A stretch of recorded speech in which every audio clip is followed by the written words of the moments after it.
Hi friends, नित्य शिक्षक भर्ती में एक बार फिर से आपका स्वागत है। और आज मॉडिफिकेशन पर चर्चा करनी है। जो कोर्ट में खिचड़ी बन रही है उसके बारे में एक बात आपको बतानी थी। वहीं इस तरीके से जो 60-65 के लो मेरिट कैंडिडेट हैं वो तो बाहर होने वाले हैं और 40-45 के अंदर, क्योंकि ऐसा ही मॉडिफिकेशन पर चर्चा होने वाली है। उसके मैं आपको सबूत भी दूंगा। उधर भर्ती की जो नई खिचड़ी बन रही है इसके बारे में भी बात करेंगे और बीएड कैंडिडेट्स को क्या नुकसान होने वाला है इस भर्ती से, आप समझ जाइएगा। मतलब आज के परिदृश्य में ये साफ साफ दिखाई दे रहा है कि बीएड का बहुत बड़ा हिस्सा बाहर होने वाला है अगर उसके एकेडमिक नंबर अच्छे नहीं हैं तो। इसका सबसे बड़ा नुकसान बीएड को होने वाला है। बीएड को अगर ऐसे ही बाहर करना था तो आप वैसे ही बोल देते, बीएड तो वैसे ही बाहर था। तो ये चीज़ें अच्छी नहीं है जो कोर्ट में आज की डेट में हो रही हैं।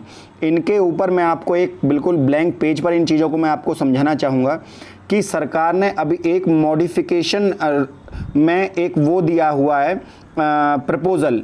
ऐश्वर्या भाटी मैम ने कहा था जज साहब से कि आई हैव एन प्रपोज़ल। तो इसका मतलब यह है कि मेरे पास एक प्रपोज़ल है शिक्षा मित्रों के लिए। आप समझ जाइए कि जब 40-45 पर उनका प्रपोज़ल क्या है, पहले उसके बारे में सुन लीजिए। उनका प्रपोज़ल है कि हमारे पास 51,112 सीट हैं और यदि हमें आवश्यकता पड़ी तो हम शिक्षा मित्रों को भर्ती करने के लिए इन पदों में से अपनी जितनी वैकेंसी में शिक्षा मित्र भर्ती होंगे इनको हम ले लेंगे। बड़ा सिंपल सी बात है। अब क्या होगा, ऐसी स्थिति में 40-45 पर लिस्ट लगाकर 37,339 जो पद हैं उनको होल्ड कर लिया जाएगा और उन पर शिक्षा मित्रों को भर्ती कर लिया जाएगा। इसके अलावा जो चयन सूची है उस चयन सूची को कोई टारगेट नहीं करेगा। इसका मतलब है चयन सूची भी सेफ है और शिक्षा मित्र भी सेफ हैं। चयन सूची किसकी बनी है, चयन सूची में कौन से लोग हैं, चयन सूची में जो, अब पहले आप इसके बारे में बात समझिए कि 40-45 पर कौन लोग हैं और चयन सूची में कौन है। चयन सूची में वो लोग हैं जो जिनके हायर एकेडमिक स्टूडेंट है, क्योंकि जब मेरिट गिरती तब बीएड की बारी आती। जब मेरिट गिरी ही नहीं और आपने 40-45 पर शिक्षा मित्रों का समायोजन कर लिया तो उससे सीधा सीधा नुकसान किसको हुआ। मतलब मैं किसी के विपक्ष में नहीं बोल रहा हूँ, लेकिन मेरा मानना यह है कि जब 60-65 के कैंडिडेट आपके पास हैं और 60-65 पर परीक्षा को पास करके आए हैं तो आपने दूसरे पक्ष को आपने भारांक भी दिया है, उम्र में छूट दी है, आपने सारी सुविधाएं दी हैं। उधर आपने बीएड को खुली चुनौती दी थी, उनके पास एकेडमिक भी कम है। जैसे ही मेरिट लो होने के बाद उनका नंबर शुरू होता वहीं से आपने मॉडिफिकेशन में एक प्रपोजल दे दिया। तो ये चीज़ें गलत हैं। 60-65 वाले स्टूडेंट जो पास करके आए परीक्षा में वो मूर्ख नहीं है, वो परीक्षा को मेहनत करके पास किया उसने, और ये उसके साथ सीधा सीधा अन्याय होगा। आप इस बात को इस तरीके से समझिए कि मान लीजिए 60-65 पर एक भर्ती हुई, 60-65 पर भर्ती हुई, लेकिन बीच में एक अन्य पक्ष आया कि सर हमें भी भर्ती कीजिए 40-45 पर। अब हुआ क्या, गवर्नमेंट ने इनको प्रपोजल दे दिया 51,112 पद जोड़कर, या 22,000 सीटें जो बच रही थी उनको जोड़कर। अब सीधी सी बात है, 60-65 में 8,018 शिक्षा मित्र तो पहले से ही पास हैं। तो यदि ये मेरिट नीचे गिराई जाए, यदि ये मेरिट और नीचे गिराई जाए और 40-45 पर एक नई लिस्ट बनाई जाए जिसमें शिक्षा मित्र 37,339 होंगे, मतलब जो टोटल 45,000 शिक्षा मित्र पास हो रहे थे उनकी एक लिस्ट बनेगी 40-45 पर। ये लिस्ट जहां 60-65 पर जो, जैसे कि एक बड़ा मोटा मैं आपको बताऊं, अनरिजर्व कैटेगरी की जो लिस्ट है वो 67.1 पर गई। अब यहां तक तो बच्चा जो इकट्ठा हुआ वो हुआ बीटीसी का। बीएड में ज़्यादा से ज़्यादा 2,000 या 3,000 बच्चे होंगे जिनकी एकेडमिक अच्छी होगी, जो सीबीएसई बोर्ड से पढ़े लिखे होंगे वही 4 से 5,000 बच्चे केवल, मात्र। शिक्षा मित्रों से भी कम होंगे ये बच्चे, मैं आपको बता दे रहा हूँ साफ साफ। अब बीटीसी या सीबीएसई बोर्ड में पढ़कर जो बच्चा आया उसका चयन सूची में नंबर आ गया यहाँ तक। अब लिस्ट जब नीचे गिरती, क्योंकि जब लिस्ट नीचे गिरती तब बीएड के एकेडमिक का नंबर आता, जो जिनके बीएड में एकेडमिक नंबर कम है उन बच्चों का नंबर आता। अगर लिस्ट यहाँ से नीचे गिरती सेकंड काउंसलिंग में, तो सेकंड काउंसलिंग में जब लिस्ट नीचे गिरती तो उनको फ़ायदा होता जिन बच्चों के, चाहे वो बीएड हैं चाहे वो बीटीसी हैं, क्योंकि बीटीसी में भी हर बच्चे के नंबर ज़्यादा अच्छे नहीं होते हैं। शिक्षा मित्रों के भी सबके नंबर बहुत अच्छे नहीं हैं एकेडमिक, क्योंकि वो केवल क्वालिफाई करके आए हैं एग्जाम को, तब वो नंबर मिले हैं उनको। तो शिक्षा मित्रों को भी नुकसान होगा, बीटीसी को, बीएड। लेकिन सबसे ज़्यादा बड़ा जो नुकसान होगा वो सीधा नुकसान होने वाला है बीएड कैंडिडेट्स को। बीएड कैंडिडेट्स को क्या नुकसान है, यहां से चयन सूची में से जैसे ही लिस्ट नीचे गिरती तो वो बीएड कैंडिडेट का यहां पर, क्योंकि बड़ी मोटी सी बात मैं बता दूं, एकेडमिक लगभग 28 से ऊपर होता है बीटीसी का, लगभग सभी का 28 से, तो बहुत नॉर्मल बता रहा हूँ मैं, इससे ऊपर ही। जबकि जो बीएड के कैंडिडेट हैं उनका एकेडमिक 22 से लेके 28 के बीच में दम घोट देता है इनका एकेडमिक। अब यहाँ से 28 से नीचे लिस्ट गिरती है एकेडमिक की। लेकिन आपने क्या किया, आपने एक प्रपोजल दिया सामने वाले विपक्ष को कि हमारे पास एक प्रपोजल है, आप 40-45 पर हम आपकी लिस्ट अलग से लगाने को तैयार हैं, भर्ती होने दो हमारी। आपने तो ये बोल दिया, लेकिन आपने उस अभ्यर्थी के बारे में सोचा जो लगभग 1.5 साल से अपनी बारी आने का इंतजार कर रहा है। उसने 60% पर परीक्षा पास करी, आप उसको छोड़कर आप 40-45 पर भर्ती करने को तैयार हो, आप पद जोड़ने को तैयार हो। वहीं एक साजिश भी हुई भर्ती में साजिश क्या हुई मैं आपको बताऊं। भर्ती में साजिश ये हुई है कि जो बीएड लीगल टीम है, बीएड लीगल टीम के में कुछ लोगों ने वहाँ पर जाकर पोस्ट करे उल्टे सीधे।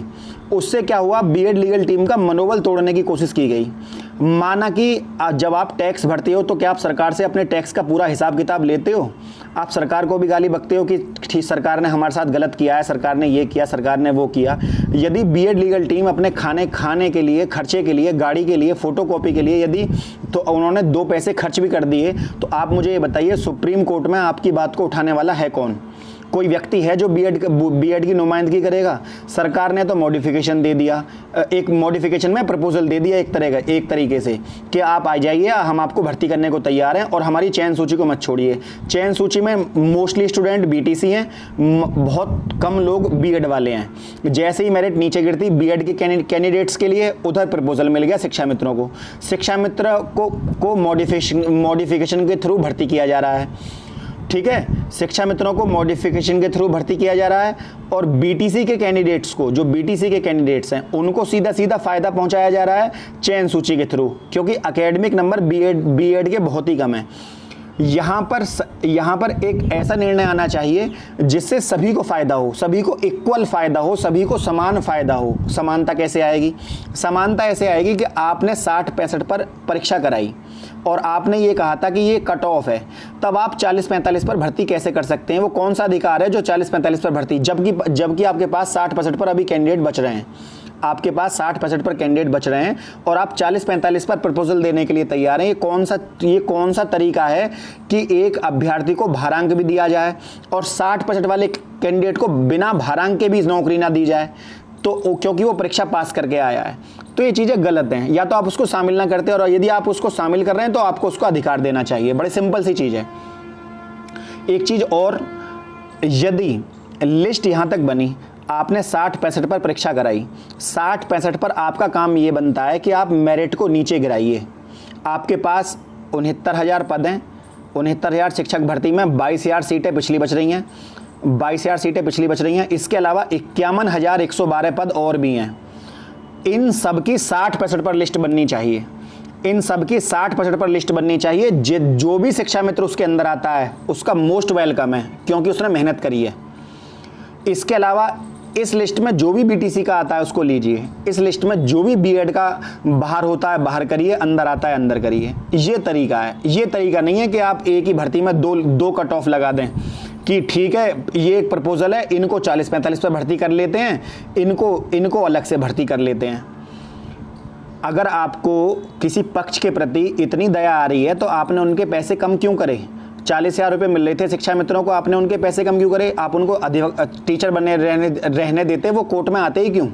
एक किसी का अधिकार छीना, आपस में लड़वाया और बाद में फिर बहुत कम शिक्षा मित्रों को भर्ती करके ये कह दिया कि हमने आपको भर्ती किया। तो ये चीज़ें भी तो गलत हैं, उनके साथ भी तो गलत हुआ है।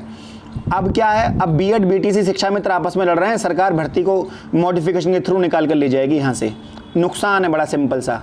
अगर आपको परमानेंट करना है, टोटल शिक्षा मित्र जितने भी हैं आप उनको नौकरी दे दीजिए। किसको परेशानी है? किसी को कोई परेशानी नहीं है। टोटल शिक्षा मित्र को नौकरी दीजिए आप, लेकिन किसी के खिलाफ नाइंसाफ़ी, ये चीज़ें गलत हैं। फेयर लिस्ट बनाइए जिसमें 60-65 का बच्चा जो 60-65 पर परीक्षा को पास करके आया है वो बाहर नहीं जाना चाहिए। ये एक ही लिस्ट में किसी को भर्ती करने के लिए आप 2 लिस्ट नहीं बना सकते कि 40-45 पर अलग और 60-65 पर अलग। आपको नौकरी देनी है, आप टोटल शिक्षा मित्रों को नौकरी दीजिए। उनके पास अनुभव भी है, पढ़ाने का अनुभव भी है, पीआरटी में बिल्कुल लायबल हैं। हर तरीके से तटस्थ हैं, कुछ ग्रेजुएट भी हैं, जूनियर का टेट भी पास करके आए हैं, सी टेट भी पास करके आए हैं। नौकरी दीजिए, किसने मना किया है? यदि आपके पास पद हैं तो खूब दो, लेकिन इसका मतलब ये नहीं है कि आप 60-65 वाले कैंडिडेट को छोड़ दें। लिस्ट को फेयर तरीके से बनना चाहिए, फेयर तरीके से। मैं यहाँ किसी शिक्षा मित्र का फेवर नहीं ले रहा हूँ, ना ही मैं किसी बीटीसी के लिए कुछ कह रहा हूँ। मेरा सिंपल सा फंडा ये है कि यदि 60-65 पर भारी भरकम छात्र आपके पास हैं, 60-65 पर जब अभ्यर्थी आपके पास है, तो आप किसी लोअर मेरिट कैंडिडेट को प्रपोजल कैसे दे सकते हैं? क्या ये जाति नहीं होगी? ये एक्सप्लोटेशन हो रहा है, मेंटली एक्सप्लोटेशन है, मानसिक अवशोषण हो रहा है। इस तरीके से ये चीज़ें गलत हैं। क्यों? क्योंकि 60-65 पर जो अभ्यर्थी पास है और उसे वो 0.1 या 0.2 से फेल हो गया और वो चयन सूची में नहीं आ पाया, वो इंतजार कर रहा है सेकंड काउंसलिंग की, और आप सेकंड काउंसलिंग की जगह आप विपक्ष को प्रपोजल दे रहे हैं कि हमारे पास पद है, हम इसमें से 40-45 पर लिस्ट लगाएंगे अलग से शिक्षा मित्रों के लिए। तो आप लिस्ट लगाइए, पर मेरिट के आधार पर लगाइए। उसे लिस्ट को ऊपर से नीचे की तरफ लगाइए, 60 से 65 के आधार पर। आपने भारांक दिया पहले, कोई प्रॉब्लम नहीं है, लेकिन लिस्ट बननी चाहिए एक तरफ से। इससे जो अभ्यर्थी चयन सूची में हैं उनको भी सीधा सीधा नुकसान होने वाला है। उनको नुकसान ये होने वाला है कि उस लिस्ट में भी कुछ इन होंगे, कुछ आउट होंगे। तो मैं उनके बारे में चर्चा नहीं करने वाला हूं, क्योंकि इससे कुछ अभ्यर्थियों के मन पर कुछ गलत प्रभाव पड़ता है कि उन्हें लगता है कि हो सकता है हम भी लिस्ट से बाहर हों। सरकार क्या करने वाली है कि सरकार यहां पर जो पद होल्ड हैं उनमें और पद जोड़कर 40-45 पर लिस्ट लगाने वाली है। बाकी जो लिस्ट बचेगी 32,000 पर शिक्षा मित्र जो है वो ये बीटीसी वाले 32,000 पर बीटीसी वाले भर्ती हो जाएंगे। बाकियों पर 40-45 लिस्ट लगा देगी सरकार और भर्ती को यहाँ से कोर्ट से निकाल कर ले जाएगी। बीएड की नुमाइंदगी करने वाली बीएड लीगल टीम थी, उसको चंदा चोर और नए शब्दों से अलंकृत किया जा रहा है, जो कि गलत है। बिल्कुल फूट डालने की कोशिश की जा रही है बीएड लीगल टीम में और उनका मनोबल तोड़ा जा रहा है, जो कि साफ साफ गलत है। नौकरी दे दीजिए, सबको दीजिए, शिक्षा मित्रों को भी दीजिए, बीटीसी वाले को भी दीजिए, बीएड लीगल की टीम को भी दीजिए, सबको नौकरी दीजिए, लेकिन लिस्ट मानदंडों के अनुसार बने। 60-65 से जो आपने क्राइटेरिया रखा है उस पर स्टैंड करे सरकार, तो सर वहाँ पर उपस्थित हों, क्योंकि उनकी बारी है अब। और लिस्ट को ऊपर से नीचे गिराया जाए, क्योंकि जो बच्चा मान लीजिए 67.1 पे लिस्ट लगी और किसी ने बच्चे के नंबर हैं 67.0, तो क्या 0.1 से बच्चा बाहर निकल जाए? मतलब आप इसको 0.1 से इस बच्चे को बाहर निकालने को तैयार हैं और आप प्रपोजल देने को तैयार हैं सामने वाले विपक्ष को, तो गलत है ना। ये तो साफ साफ चीज़ें। आपको 60-65 पर भर्ती करनी है, 60-65 पर भर्ती करिए, यही स्टैंड है। वरना तो 1.5 साल से आप एक तरह से मेंटली टॉर्चर और उसके बाद ये नई चीज़ खिचड़ी जो बननी है, बिल्कुल गलत है ये। सबको नौकरी दीजिए, जिनका अधिकार है उनको मिलना चाहिए। मैं किसी के विपक्ष में नहीं हूँ। यदि शिक्षा मित्रों को नौकरी मिलनी चाहिए तो उनको दीजिए। आपके पास काफ़ी पद खाली हैं, सरकार चाहे तो सबको नौकरी दे सकती है, शिक्षा मित्रों को भी, बीटीसी को भी और बीएड लीगल टीम को भी। सबको सबके अधिकार मिलें। फ्रेंड, बस मन में बहुत ज़्यादा नाराज़गी थी, तो मैं चाहता था आपको इस चीज़ से अवगत कराऊं कि मॉडिफिकेशन में हो क्या रहा है। आज के लिए इतना ही। वीडियो यदि अच्छी लगी तो वीडियो को लाइक शेयर सब्सक्राइब करना ना भूलें। चैनल को आज के लिए इतना ही। जय हिंद, जय भारत।